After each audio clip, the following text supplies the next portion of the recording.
Balikan po natin ang ulat ni John Consulta kaugnay sa initial findings ng National Bureau of Investigation sa kanilang investigasyon sa questionableng flood control projects. John? Connie, gumugulong na nga ang investigasyon ng NBI Task Force para suportahan ang Independent Commission for Infrastructure o ICI. Ayon kay NBI Director Jaime Santiago, nadiskubre nila na 7 hanggang 8 contractors ang may overlapping na mga pangalan ng Board of Directors.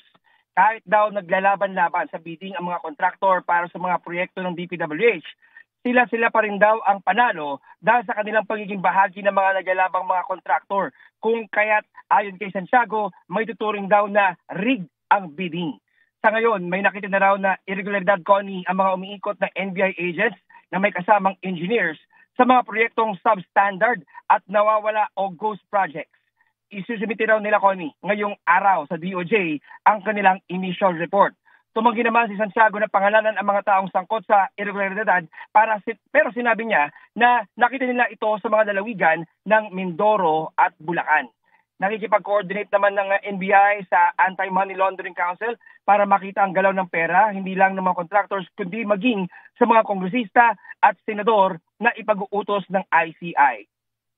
Ayon pa kay Santiago, kasama sa mga iimbestigahan daw nila ay ang itatayong NBI building sa Taft Avenue na nagkakahalaga ng 2.4 billion pesos matapos madiskubre nila, Connie, na ang 2 contractor na nanalo sa bidding ay parehong pagmamay-ari ng mga diskaya.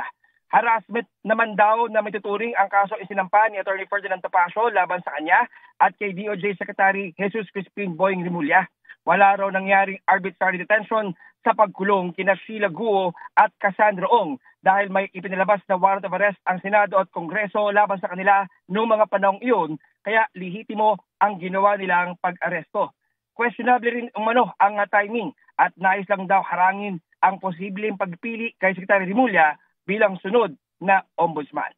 At yung mga latest mula rito sa NBI, balik sa iyo, Connie. Maraming salamat, John Consulta.